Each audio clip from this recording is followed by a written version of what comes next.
السلام عليكم ورحمة الله وبركاته.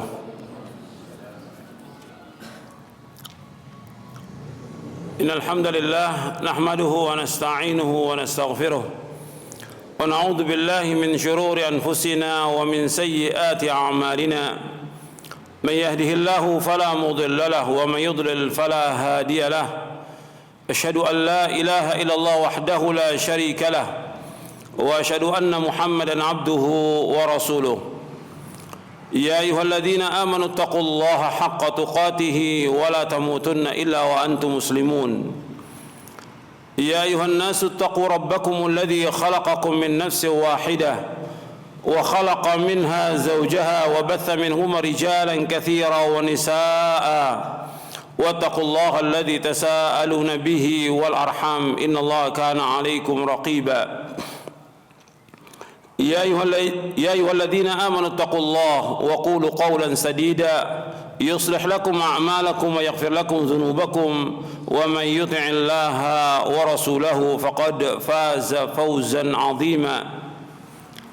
أما بعد فإن أصدق الحديث كتاب الله وخير الهدي هدي محمد صلى الله عليه وعلى آله وسلم وشر الأمور محدثاتها وكل محدثة بدعة وكل بدعة ضلالة وكل ضلالة في النار.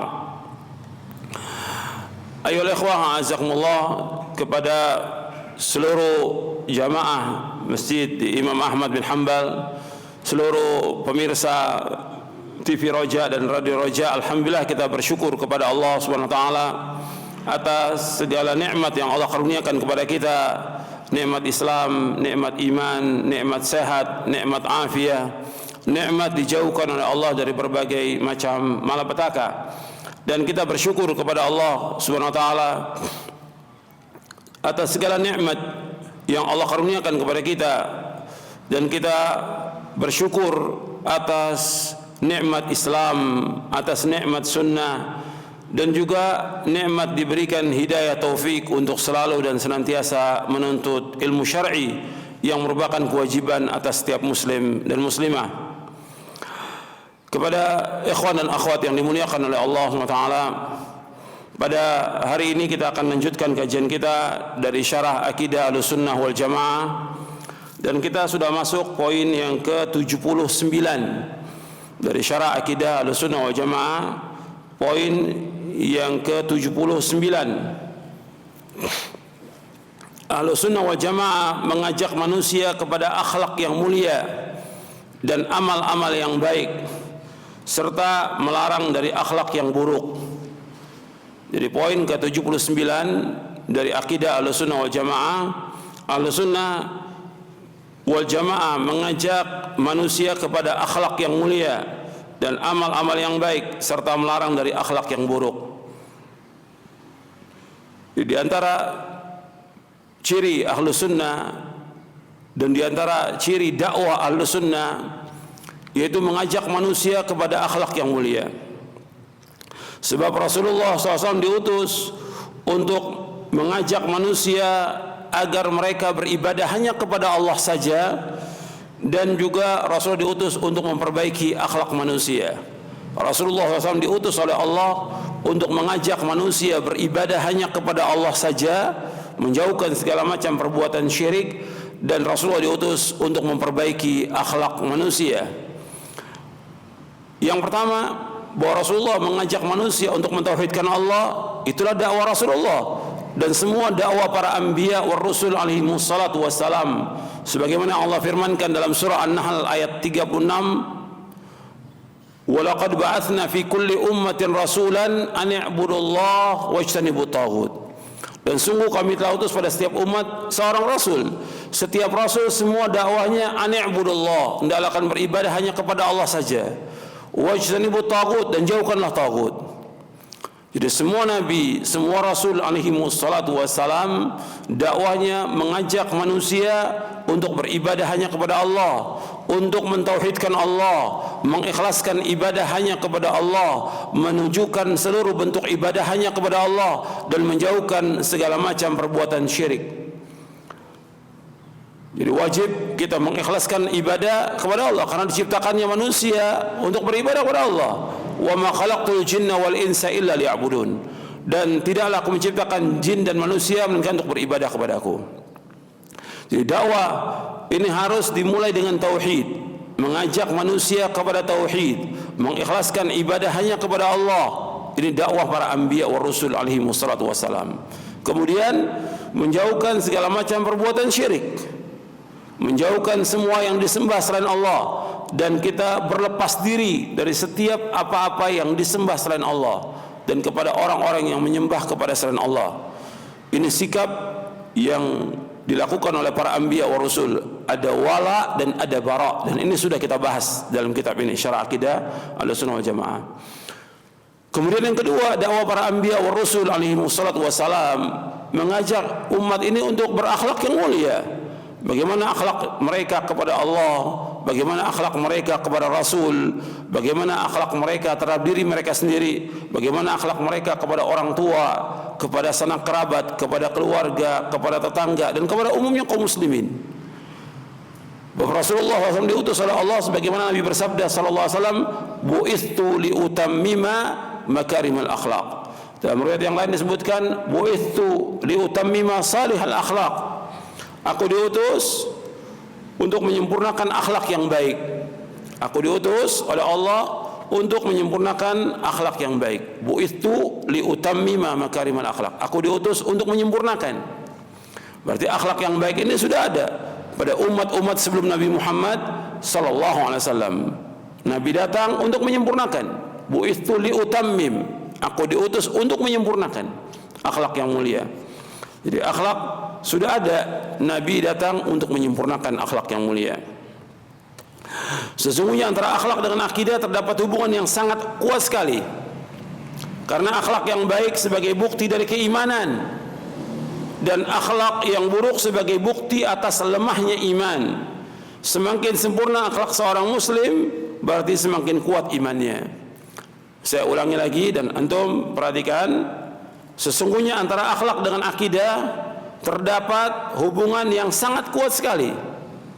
Karena akhlak yang baik sebagai bukti dari keimanan, dan akhlak yang buruk sebagai bukti atas lemahnya iman. Semakin sempurna akhlak seorang muslim, berarti semakin kuat imannya. Rasulullah sallallahu alaihi wasallam bersabda, "Akmalul mu'minina imanan ahsanum khuluqa wa khiyarukum linisaihim." Kaum mukminin yang paling sempurna imannya adalah yang paling baik akhlaknya di antara mereka. Dan yang paling baik di antara kalian adalah orang yang paling baik kepada istri-istrinya. Hadis ini diriwayatkan oleh Imam At-Tirmidzi, Ahmad, Ibnu Hibban, dan yang lainnya dari sahabat Abu Hurairah radhiyallahu an. Dan Imam Tirmidzi mengatakan hadis ini hasan sahih. Ya, Nabi menyebutkan akmalul mu'mina iman ahsanum khuluqa wa khiyarukum linisaihim. Orang mukmin yang paling sempurna imannya, yang paling baik akhlaknya. Dan orang yang paling baik di antara kalian adalah orang yang paling baik kepada istri-istrinya. Sama dengan hadis yang lain, Nabi juga bersabda sallallahu alaihi wasallam, khairukum li ahlihi wa ana khairukum li ahli. Sebaik-baik kalian adalah orang yang paling baik kepada keluarganya, maksudnya kepada istri dan anaknya, dan aku adalah orang yang paling baik kepada keluargaku. Hadis ini sahih dari Bukhari. Jadi orang mukmin yang sempurna imannya, yang paling baik akhlaknya. Makanya kita harus berusaha bagaimana memperbaiki akhlak kita. Jadi akhlak yang baik adalah bagian daripada amal saleh yang dapat menambah keimanan dan memiliki bobot yang berat dalam timbangan. Orang yang memiliki akhlak yang mulia dicintai oleh Rasulullah sallallahu alaihi wasallam, dan akhlak yang baik adalah salah satu penyebab seorang untuk dapat masuk ke dalam surga. Rasulullah SAW bersabda, "Ma syai'un athqala fi mizanil mu'min yaumil qiyamati min khuluqin hasan, wa inna Allaha la yubghidul fahishal badhi." Tidak ada sesuatu pun yang lebih berat timbangannya. Tidak ada sesuatu pun yang lebih berat dalam timbangan seorang mukmin di hari kiamat melainkan akhlak yang baik, akhlak yang mulia. Dan sungguhnya Allah sangat membenci orang yang suka berbicara keji dan kotor. Hadis ini sahih, diriwayatkan oleh Imam Abu Daud, Tirmidzi, Ibnu Hibban dari sahabat Abu Darda radhiyallahu an, dan Tirmidzi berkata hadis ini hasan sahih. Antum perhatikan di sini. Nabi menyebutkan ma syai'un athqala fi mizanil mu'min yaumal qiyamati min khuluqin hasan. Tidak ada sesuatu yang paling berat timbangannya dalam timbangan seorang mukmin pada hari kiamat. Jadi tidak ada satu pun yang lebih berat dalam timbangan seorang mukmin di hari kiamat melainkan akhlak yang mulia.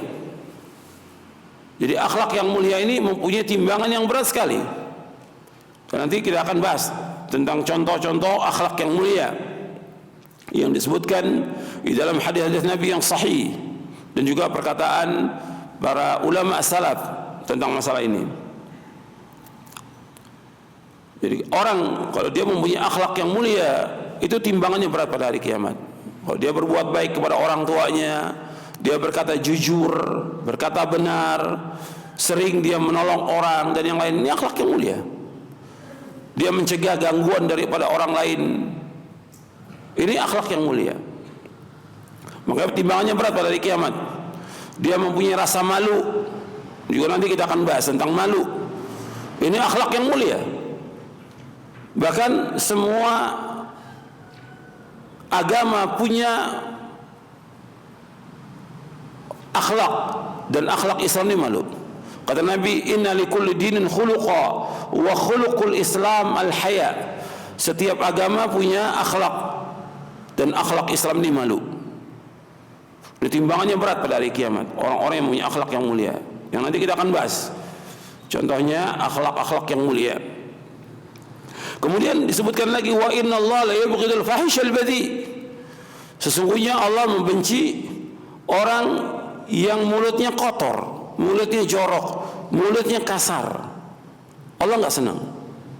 Makanya akhlak yang mulia itu dia berkata baik, dia berkata lemah lembut, dia berkata jujur. Ini akhlak yang mulia. Dia tidak berbohong. Tapi orang yang perkataannya kasar, keji, kotor, jorok, ini Allah benci. Wa innallaha la yubghidul fahishal badhi. Sesungguhnya Allah membenci orang yang suka berbicara keji dan kotor.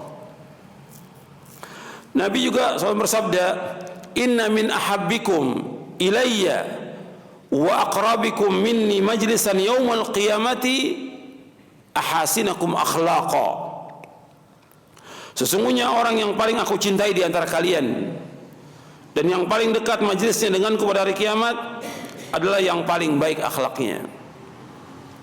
Orang yang paling aku cintai di antara kalian, yang paling dekat majlisnya denganku pada hari kiamat adalah orang yang paling baik akhlaknya. Hadis ini diriwayatkan oleh Imam Tirmidzi, dan Tirmidzi mengatakan hadis ini hasan dari sahabat Jabir bin Abdullah radhiyallahu anhu. Jadi orang yang paling dekat, yang paling dicintai oleh Nabi Muhammad sallallahu alaihi wasallam adalah orang yang paling baik akhlaknya. Kemudian Nabi SAW pernah ditanya tentang yang paling banyak memasukkan manusia ke surga dan yang paling banyak memasukkan manusia ke dalam neraka. Nabi menyebutkan bahwa yang paling banyak memasukkan manusia ke dalam surga yaitu dua. Yang pertama takwa kepada Allah, yang kedua akhlak yang mulia. Yang paling banyak masukkan manusia ke neraka juga dua. Yang pertama mulut, yang kedua kemaluan. Hadis ini diriwayatkan oleh Imam Tirmidzi dan Bukhari dalam kitabnya Al-Adabul Mufrad, Ibnu Majah, Ahmad, Ibnu Hibban dan yang lainnya. Dan hadis ini hasan sahih dari sahabat Abu Hurairah radhiyallahu anhu. Nabi menyebutkan sallallahu alaihi wasallam yang paling banyak memasukkan manusia ke surga takwa kepada Allah. Yang kedua husnul khuluq, takwa Allah wa husnul khuluq. Yang antum perhatikan, kalau disebutkan tentang takwa kepada Allah dan husnul khuluq bersamaan, bahwa yang dimaksud dengan takwa kepada Allah hubungan manusia dengan Allah, yang dimaksud dengan husnul khuluq hubungan manusia dengan manusia. Tapi kalau disebutkan satu saja, takwa kepada Allah mencakup semuanya, hubungan manusia dengan Allah dan hubungan manusia dengan manusia. Kalau disebutkan dalam ayat atau hadis atau disebutkan dalam hadis tentang akhlak yang mulia, yang dimaksud hubungan manusia dengan Allah dan hubungan manusia dengan manusia. Sama seperti Islam dan iman. Kalau disebutkan Islam saja berarti mencakup arkanul iman dan arkanul Islam. Kalau disebutkan iman saja mencakup arkanul Islam. Tapi kalau disebutkan bersamaan antara Islam dan iman, berarti iman berkaitan dengan hati, artinya amal-amal hati, adapun Islam berkaitan dengan amal-amal yang zahir. Sama dengan takwa dan husnul khuluq. Kalau disebutkan bersamaan takwa dan akhlak yang mulia, berarti takwa berkaitan hubungan manusia dengan Allah. Bagaimana dia mentauhidkan Allah, menjauhkan syirik, bagaimana dia melaksanakan perintah Allah, menjauhkan larangannya, dan yang lainnya. Ini takwa kepada Allah Subhanahu wa ta'ala. Adapun husnul khuluq berkaitan hubungan manusia dengan manusia. Bagaimana dia dengan orang tuanya, bagaimana akhlaknya dia dengan orang tuanya, bagaimana akhlaknya dia dengan istrinya, bagaimana akhlaknya dia dengan suaminya, bagaimana akhlaknya dia dengan anak-anaknya, bagaimana akhlaknya dia dengan sanak kerabat, dengan tetangga, dan kaum muslimin yang lainnya. Hubungan manusia dengan manusia, dia harus mempunyai akhlak yang mulia. Dan Nabi SAW bersabda, wa khaliqin nasa bi khuluqin hasan, dan adalah kalian bergaul dengan manusia dengan akhlak yang mulia. Disuruh kita bergaul dengan manusia dengan akhlak yang mulia. Tunjukkan akhlak yang mulia, dan itu yang dilakukan oleh Rasulullah sallallahu alaihi wasallam. Makanya Allah memuji tentang Rasulullah sallallahu alaihi wasallam. Allah berfirman di dalam surah Al-Qalam, wa innaka la'ala khuluqin azim. Sesungguhnya engkau Muhammad berada di atas akhlak yang mulia. Akhlak yang paling mulia ya akhlaknya Rasulullah sallallahu alaihi wa ala alihi wasallam. Maka setiap mukmin dan mukminah dia berusaha bagaimana berakhlak yang mulia, memperbaiki akhlaknya. Jadi harus kita mempunyai akhlak yang mulia. Di sini disebutkan yang paling banyak masukkan manusia ke neraka dua. Kalau tadi surga, kemudian yang kedua yang masukkan manusia ke neraka dua. Pertama mulut, yang kedua kemaluan. Mulut dalam artian dia berbicara yang kotor, yang jorok, berkata bohong, menggibah, memfitnah, melaknat, mencaci maki, menuduh, dan yang lainnya. Ratusan dosa yang dilakukan oleh mulut ini. Makanya kata Nabi SAW, Nabi bersabda SAW, aktsaru khataya bani Adam fi lisanihi. Aktsaru khataya bani Adam fi lisanihi. Kebanyakan dosanya anak Adam itu ada di lisannya, di mulutnya. Makanya disuruh untuk berkata yang baik. Wa qulu linnasi husna, dan berkatalah kepada manusia dengan perkataan yang baik.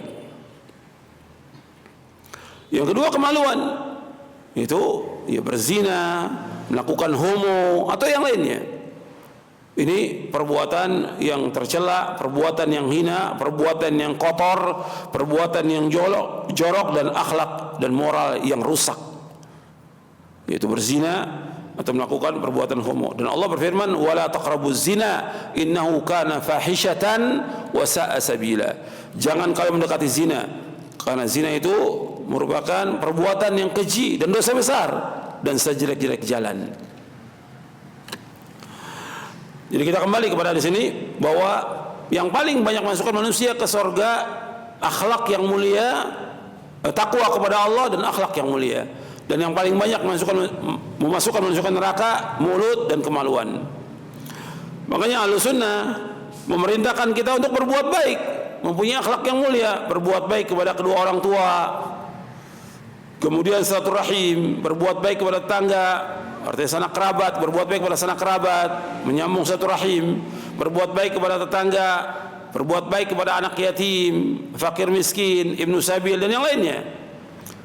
Dan ahlu sunnah melarang dari berbuat sombong.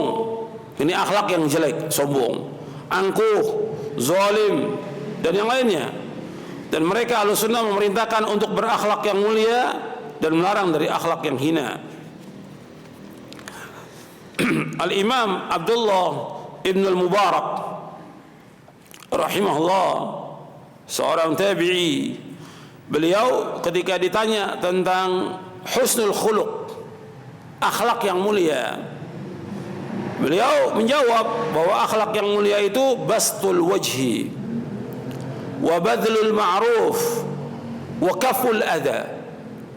Bahwa akhlak yang mulia, kata Imam Abdullah ibn Mubarak rahimahullah, kata beliau, yang dikatakan husnul khuluq, akhlak yang mulia, bastul wajh wa badlul ma'ruf wa kaful adha. Jadi bastul wajhi, mukanya ceria, mukanya ceria, dia senyum kepada orang, dia baik kepada orang. Kemudian badlul ma'ruf, dia berbuat yang ma'ruf, melakukan perbuatan yang baik. Seperti apa? Dia menolong orang, membantu orang, bersedekah, memberikan makan kepada orang, memberikan minum kepada orang, memudahkan urusan orang. Ini badlul ma'ruf. Apa yang bisa kita lakukan, lakukan. Buat keluarga kita, buat sanak kerabat, dan buat kaum muslimin. Jangan menyulitkan manusia, mudahkan. Kalau kita memudahkan orang lain, Allah akan mudahkan urusan kita. Jangan sulitkan. Ada orang perlu bantuan dan kita ada mampu bantu. Ada orang pinjam kepada kita dan dia perlu pinjaman, kita berikan. Itu badlul ma'ruf. Ada orang kelaparan, kita berikan makan. Makanya Islam ini agama yang indah, betul-betul memperhatikan orang-orang yang lemah dan juga berbuat baik kepada sesama manusia, badlul ma'ruf. Kemudian wakaful adha, mencegah gangguan. Jangan mengganggu orang lain, baik dengan lisan maupun dengan tangan. Jangan menulis tulisan yang jelek, yang tidak baik. Tahan. Kalau ada orang ingin mengganggu orang lain, kita tahan. Kita larang dari perbuatan yang demikian, yaitu kaful adha. Jangan mengganggu orang lain. Kalau kita nggak mau diganggu, jangan ganggu orang lain. Kalau kita nggak mau disakiti, jangan menyakiti orang lain. Makanya itu perhatikan bahwa kita harus kaful adha, menahan gangguan, baik dari diri kita sendiri maupun dari orang lain. Kita harus tahan gangguan itu. Jangan sampai ada orang mengganggu orang lain. Jadi kaful adha ini disebutkan oleh Abdullah ibn Mubarak dan sanadnya sahih, diriwayatkan oleh Imam At-Tirmidzi dalam sunannya. Jadi dikatakan husnul khuluq, yang dikatakan husnul khuluq bastul wajhi wa badlul ma'ruf wa kafful adha. Yang dikatakan akhlak yang mulia, yaitu mukanya ceria, senyum kepada orang, baik kepada orang, kemudian membantu orang lain, menolong orang lain, berbuat baik kepada orang, kemudian kafful adha, menahan gangguan, baik lisan, tulisan, atau tangan, atau yang lainnya. Pokoknya nggak boleh mengganggu orang lain. Makanya ketika ada orang yang mengganggu tetangganya, dikatakan dia orang tidak beriman, karena nggak boleh mengganggu. Kata Nabi, "Man kana yu'minu billahi wal yawmil akhir fala yu'dhi jara." Barang siapa yang beriman kepada Allah dan akhir, jangan dia ganggu tetangganya, baik dengan lisan, dengan tulisan, dengan SMS, dengan suara gaduh, suara yang keras, nggak boleh ganggu, nggak boleh. Kemudian ikhwan fillah, azakumullah, kita lanjutkan tentang hadis-hadis yang berkaitan dengan akhlak yang mulia. Rasulullah SAW bersabda, "Inna Allah karimun yuhibbul karam wa ma'aliyal akhlaq wa yubghidu sifsafaha." Sesungguhnya Allah Maha Pemurah, menyukai. Jadi Allah itu Maha Pemurah, Maha Dermawan. Allah menyukai orang-orang yang dermawan dan akhlak yang mulia, serta membenci akhlak yang rendah dan hina. Artinya Allah itu karim, Allah itu dermawan, Allah itu pemurah. Yuhibbul karam, Allah menyukai kedermawanan. Allah menyukai orang-orang yang dermawan, orang-orang yang suka membantu orang lain, memberikan makan kepada orang, berbuat baik pada orang. Ini karam, dermawan. Allah juga suka kepada ma'alil akhlak, akhlak yang mulia. Wa yubghidu sifsafa, dan Allah membenci akhlak yang rendah, yang hina. Hadis ini diriwayatkan oleh Imam Al-Hakim dari sahabat Sahal bin Sa'ad, disahihkan oleh Imam Al-Hakim, disetujui oleh Imam Adz-Dzahabi, dan disahihkan oleh Syekh Al-Albani dalam silsilah hadits as-sahihah. Anda perhatikan di sini hadis ini. Allah itu karim, dermawan. Jadi Allah menginfakkan, ya, dari mulai Allah menciptakan langit dan bumi itu sampai hari ini dan sampai hari kiamat, nggak ada yang kurang sedikit pun di sisi Allah Subhanallah. Nggak ada yang kurang. Sedangkan apa yang ada pada kita pasti akan berkurang, tapi si Allah nggak akan kurang.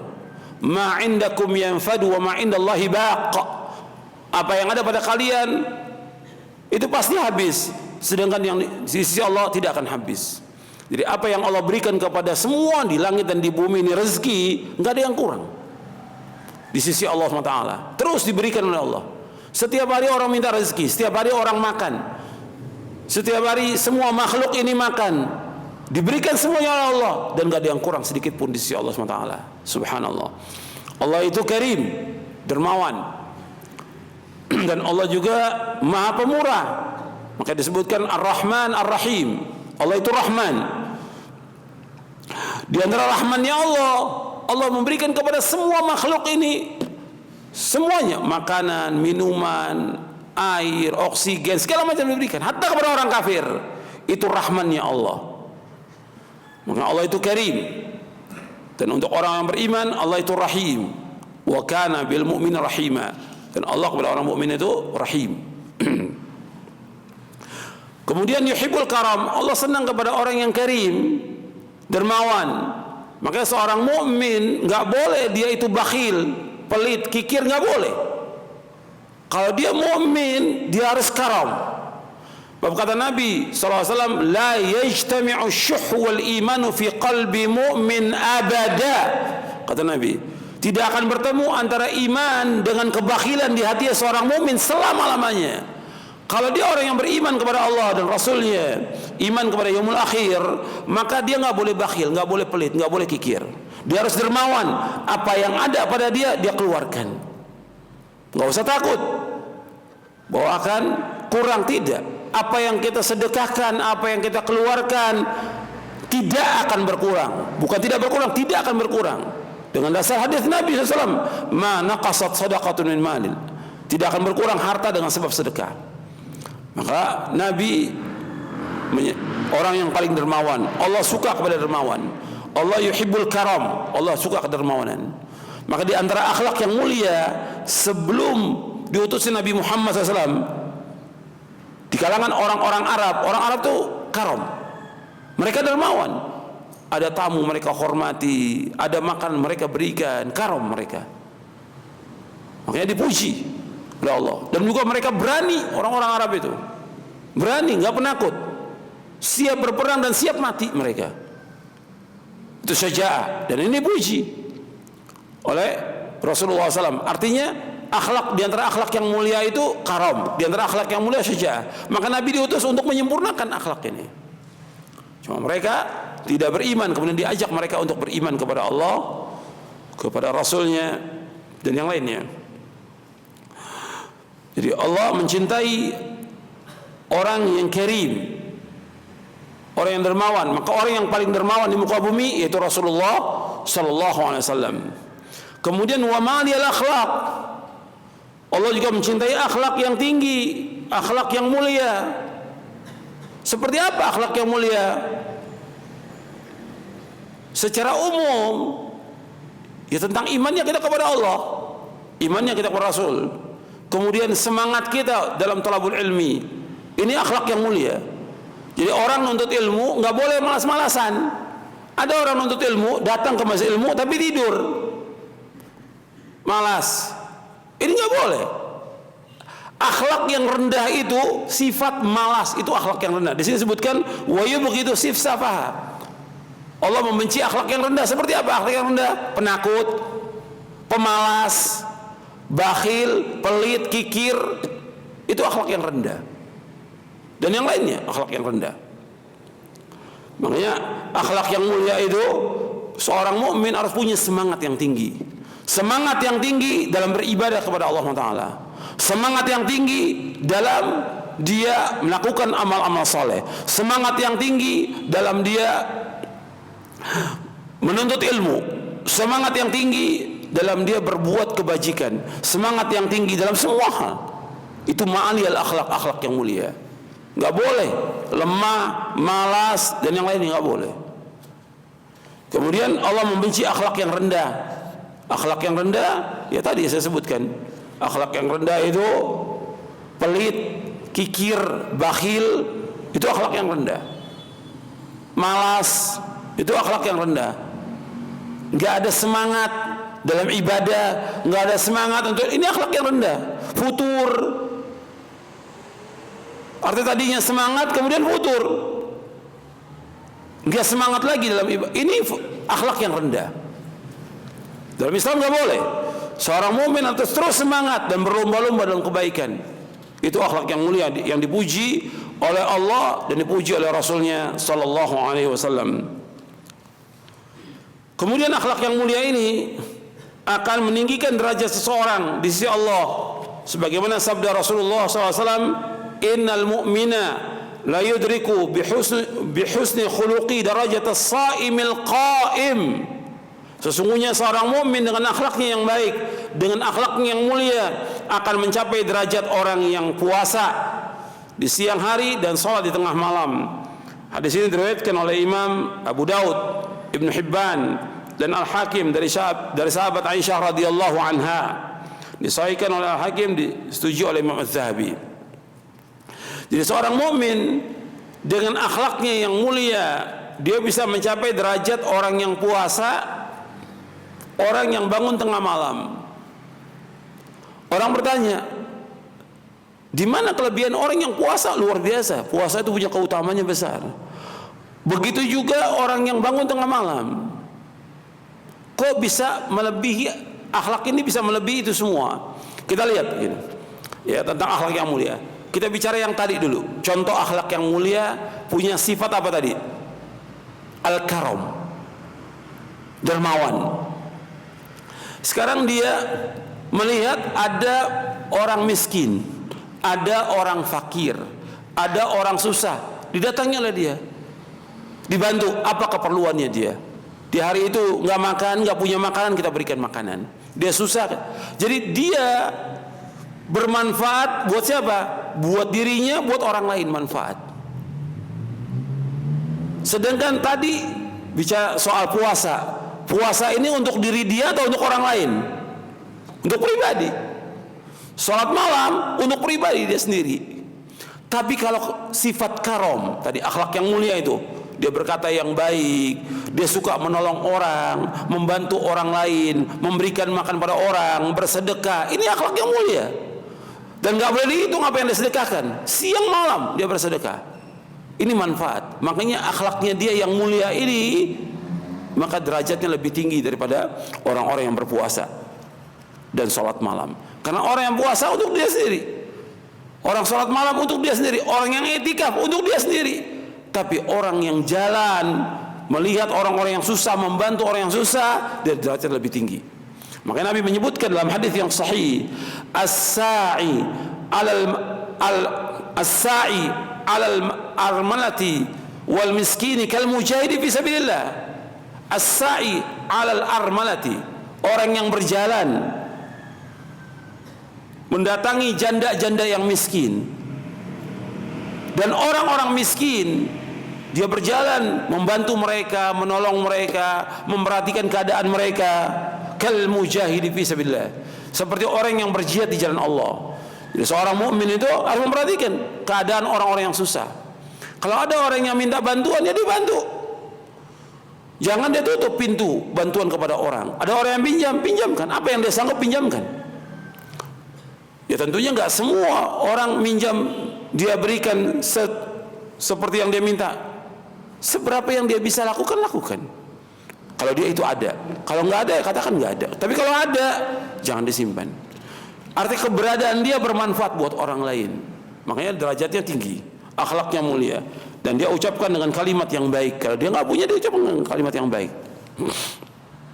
Jadi akhlak yang mulia juga dapat menambah umur, menjadikan rumah makmur. Jadi akhlak yang mulia menambah umur dan menjadikan rumah menjadi makmur.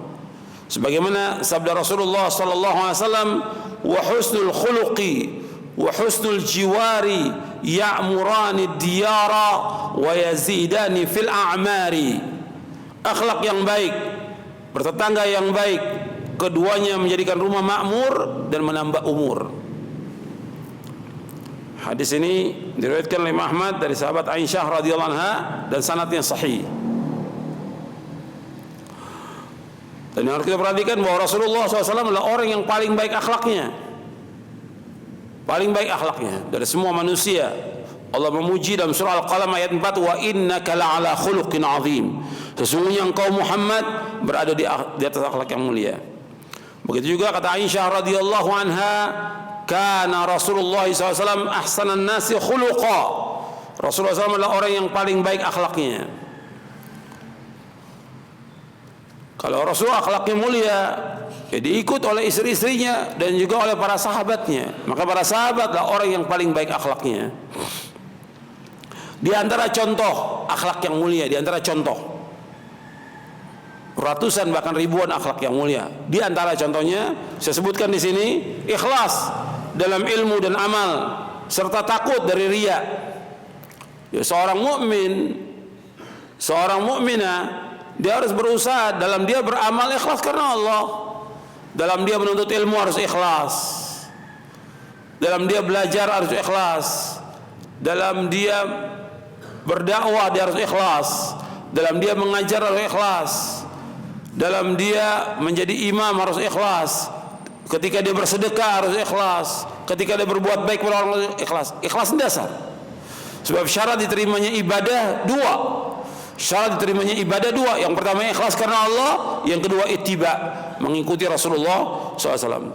Seorang mukmin dan mukminah harus berusaha bagaimana supaya ikhlas.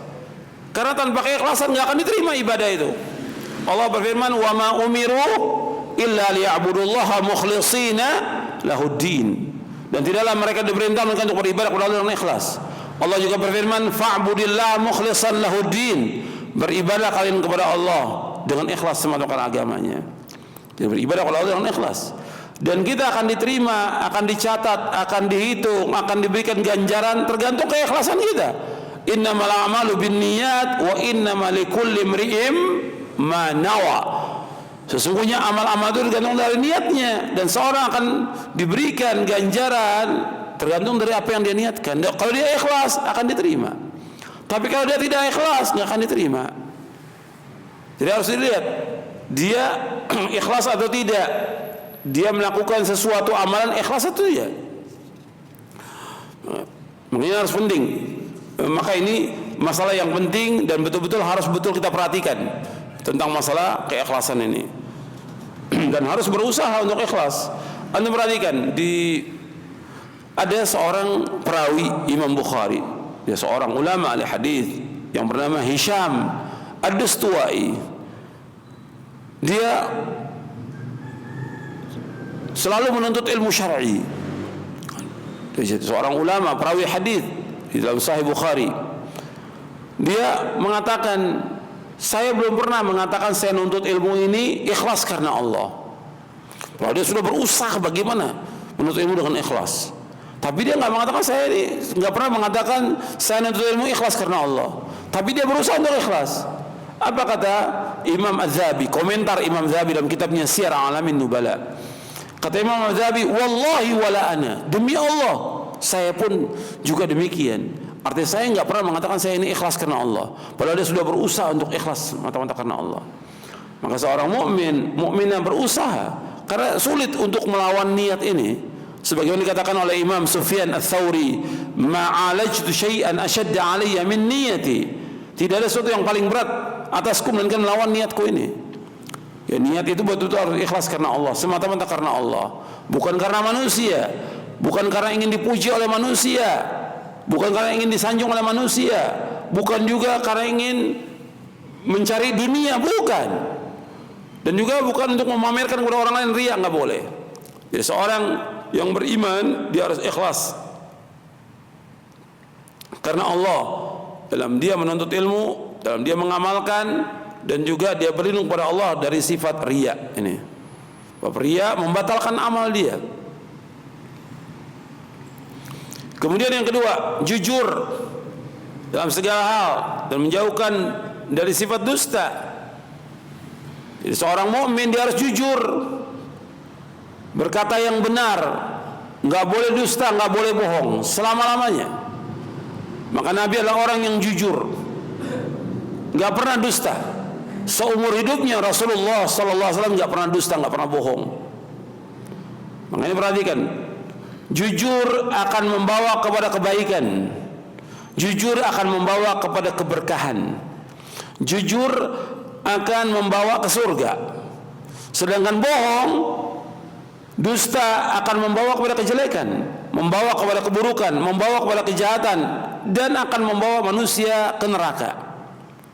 Anda perhatikan di dalam hadis yang sahih yang diriwayatkan oleh Imam Bukhari, Muslim, Ahmad dan yang lainnya dari sahabat Abdullah bin Mas'ud radhiyallahu anhu, Nabi bersabda sallallahu alaihi wasallam, "Alaikum bisidqi, fa inna sidqa yahdi ilal birr, wa innal birra yahdi ilal jannah, wa la yazalu ar-rajulu yasduqu wa yataharra sidqa hatta yuktaba 'inda Allahi siddiqa, wa iyyakum wal kadhiba fa innal kadhiba yahdi ilal fujur, wa innal fujura yahdi ilal nar, wa la yazalu ar-rajulu yakdhibu wa yataharra al-kadhiba hatta yuktaba 'inda Allahi kadzdzaba."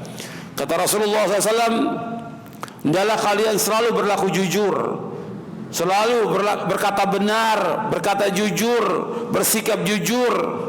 Karena apa? Karena jujur, berkata benar akan membawa kepada kebaikan, dan kebaikan membawa ke surga. Dan tetaplah senantiasa seorang itu selalu berkata benar, berkata jujur, sampai Allah menulis dia termasuk orang yang jujur. Dan jauhkan dari kalian dari setiap yang dusta, jauhkan dari kalian dari berbohong, berdusta. Karena apa? Bohong dan dusta itu akan membawa kepada kejelekan, keburukan, kejahatan. Dan keburukan, kejahatan, kejelekan akan membawa ke neraka. Dan tetaplah seorang selalu berdusta, selalu berbohong, sampai Allah tulis dia termasuk kadzab, tukang dusta, tukang bohong. Hadis ini sahih, diriwayatkan oleh Imam Ahmad, Bukhari, Muslim dari sahabat Abdullah bin Mas'ud radhiyallahu anhu. Jadi perhatikan, jujur ini berkata baik, berkata benar, ini dipuji oleh Allah dan dipuji oleh Rasulullah SAW. Bahkan Allah menyuruh, ya ayyuhalladzina amanu kunu ma'as shadiqin, wahai orang beriman, adalah kalian bersama orang-orang yang jujur.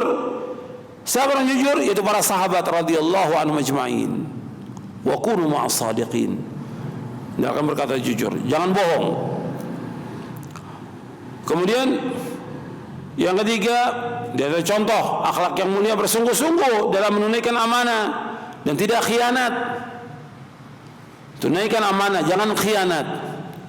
Allah ini sudah menawarkan amanah kepada langit, bumi, gunung, semuanya nggak mau terima dan takut. Amanah ini dipikul oleh manusia, tetapi manusia ini sangat zalim dan sangat bodoh. Allah berfirman di akhir-akhir surah Al-Ahzab, Allah berfirman, inna aradna al-amanata 'ala as-samawati wal ardi wal jibali fa abayna yahmilnaha wa ashfaqna minha wa hamala al-insan innahu kana zaluman jahula. Di surah Al-Ahzab ayat 72, inna aradna al-amanata 'ala as-samawati wal ardi wal jibal fa abayna yahmilnaha wa ashfaqna minha wa hamala al-insan innahu kana zaluman jahula. Sesungguhnya kami tawarkan amanah ini kepada langit, bumi, gunung, semuanya tidak mau dan semuanya enggan, takut. Kemudian dipikul amanah ini oleh manusia. Sesungguhnya manusia ini sangat zalim dan sangat bodoh. Amanah yang dimaksud menurut penjelasan para mufassirin yaitu agama Islam ini. Ada juga menafsirkan dengan ketaatan kepada Allah dan kepada Rasulnya. Ini amanah. Jadi kita harus betul-betul menjunjung amanah. Secara umum agama Islam ini amanah buat kita. Kita wajib laksanakan secara kafah. Ini amanah. Kita sudah meluk agama Islam, ini amanah, kita wajib laksanakan.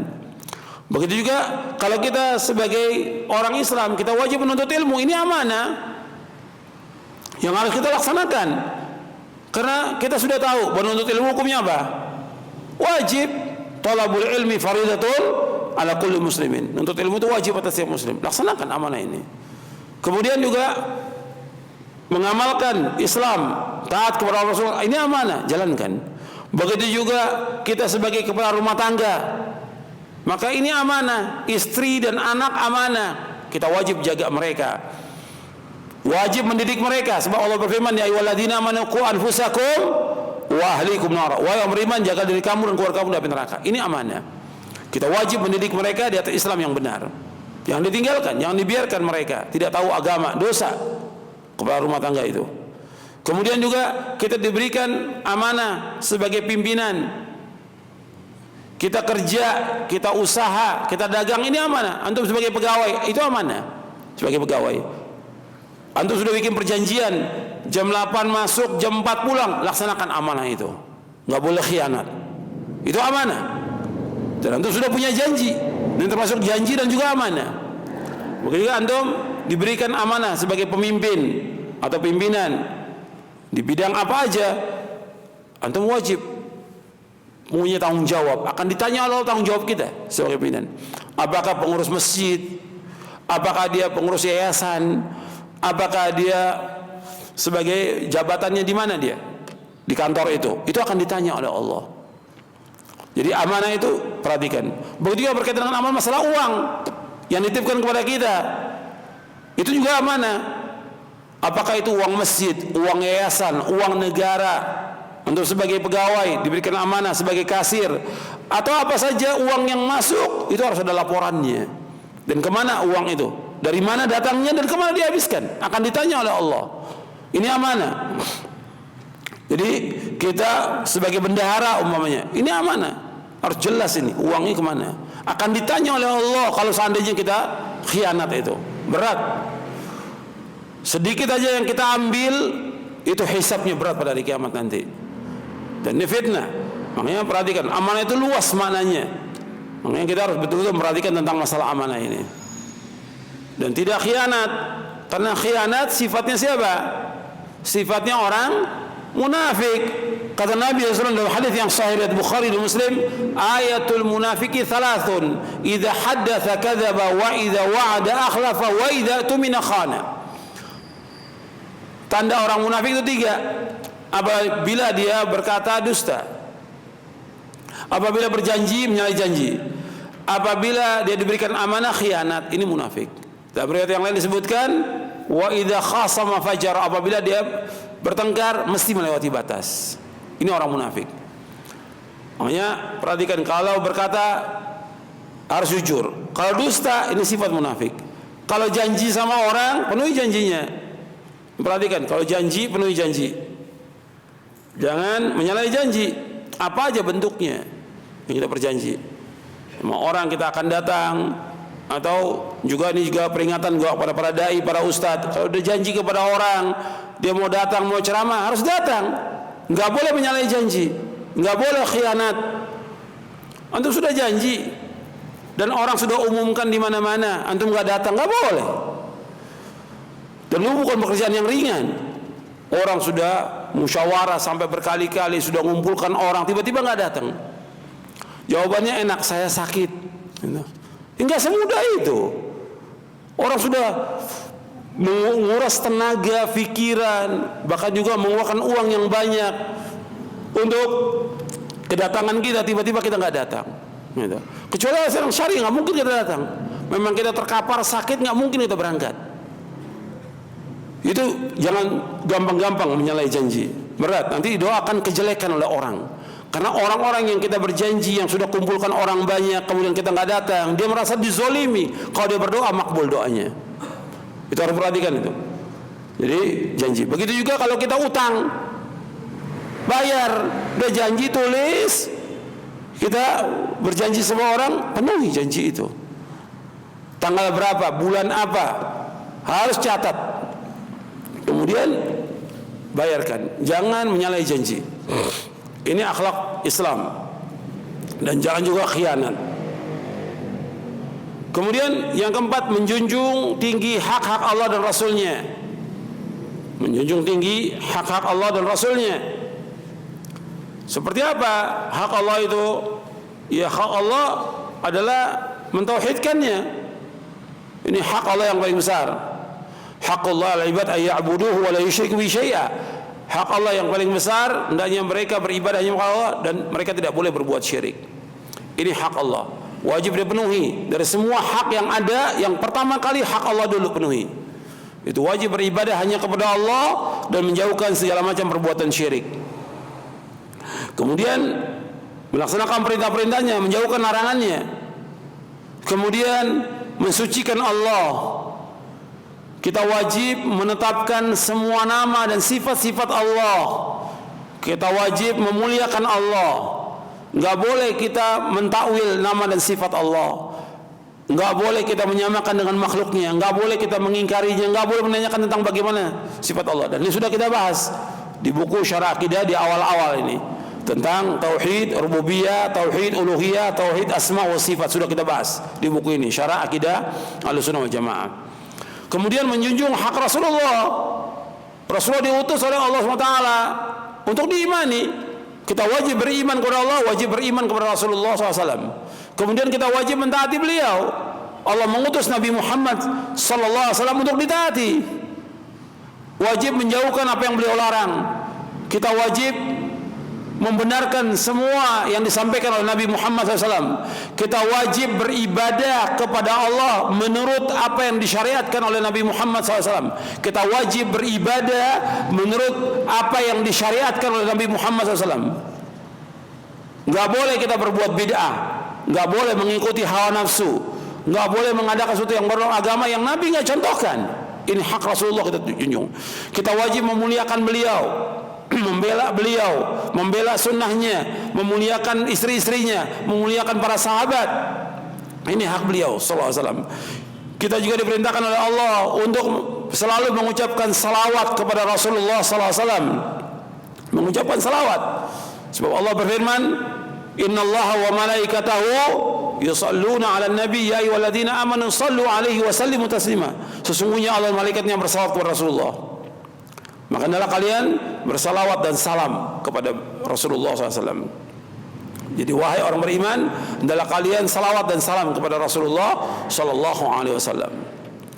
Kita wajib memenuhi haknya Rasulullah SAW. Tapi banyak kaum muslimin yang tidak memenuhi haknya Rasulullah.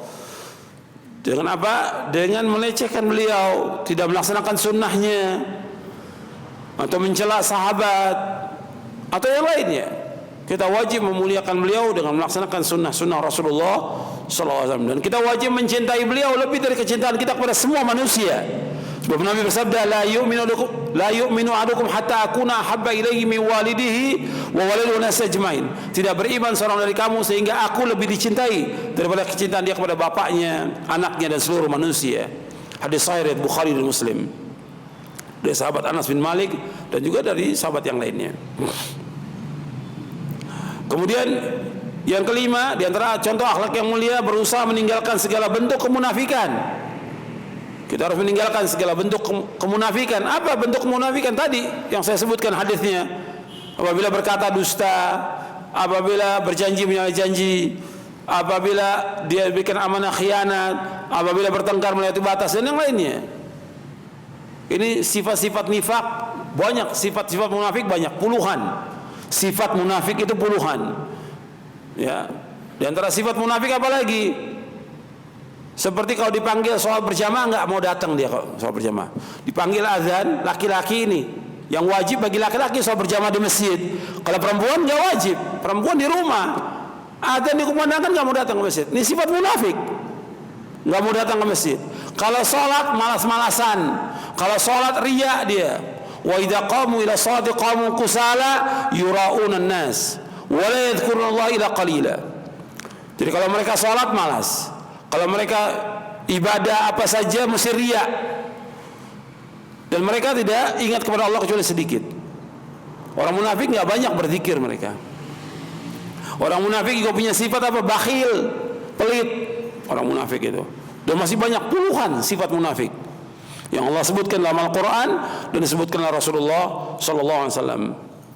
Kemudian di antara akhlak yang mulia, lembut hatinya. Orang yang beriman itu dia selalu ingat kepada mati, ingat kepada akhirat, takut kepada akhir kehidupan yang jelek, takut kepada su'ul khatimah. Makanya orang yang beriman itu selalu dia ingat kepada mati. Sebab Nabi Muhammad Sallallahu Alaihi Wasallam menganjurkan kita untuk banyak ingat mati, bukan ingat dunia, bukan ingat harta. Suruh banyak mengingat mati. Dalam hadis yang sahih yang diriwayatkan oleh Imam Tirmidzi dan yang lainnya dari sahabat Abu Hurairah radhiyallahu anhu, Nabi bersabda, "Aktsiru dzikra hadzimil ladzat." Aktsiru dzikra hadzimil ladzat, kata Nabi.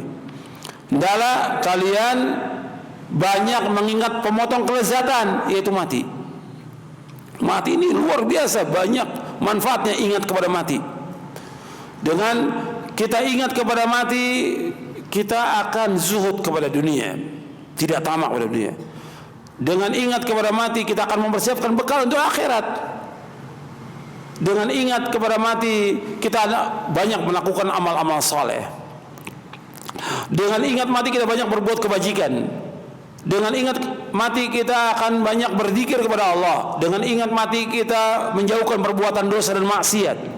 Dengan ingat mati itu, kita tidak akan hasad kepada orang, tidak dengki kepada orang. Dengan ingat mati itu, kita akan berusaha memperbaiki amal-amal kita. Dengan ingat mati itu, kita berusaha untuk ikhlas karena Allah. Banyak manfaatnya dengan ingat kepada mati itu. Dengan ingat kepada mati, kita tidak akan terlalu bergembira dengan apa yang ada, yang kita peroleh. Dengan ingat kepada mati, kita tidak akan terlalu bersedih dengan apa yang luput, karena kita pasti mati.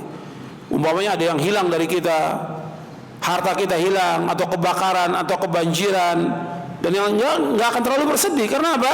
Karena kita akan mati. Dan yang lainnya puluhan manfaat dari ingat kepada mati. Jadi ini akhlak yang mulia. Maka Nabi suruh ingat kepada mati. Hatta dalam sholat kita suruh ingat kepada mati, supaya kita betul-betul khusyuk sholat kita dan ingat kepada mati, bahwa kita pasti akan kembali kepada Allah. Kemudian juga banyak berzikir dan tidak berbicara yang sia-sia. Sebab orang yang beriman itu harus banyak berzikir kepada Allah. Allah berfirman, ya ayyuhalladzina amanu dzkurullaha dzikran katsira wasabbihuhu bukratan wa asila. Wahai yang beriman, adalah kalian banyak berzikir kepada Allah dan bertasbihlah kepada Allah pada waktu pagi dan petang. Disuruh kita banyak berzikir kepada Allah Taala.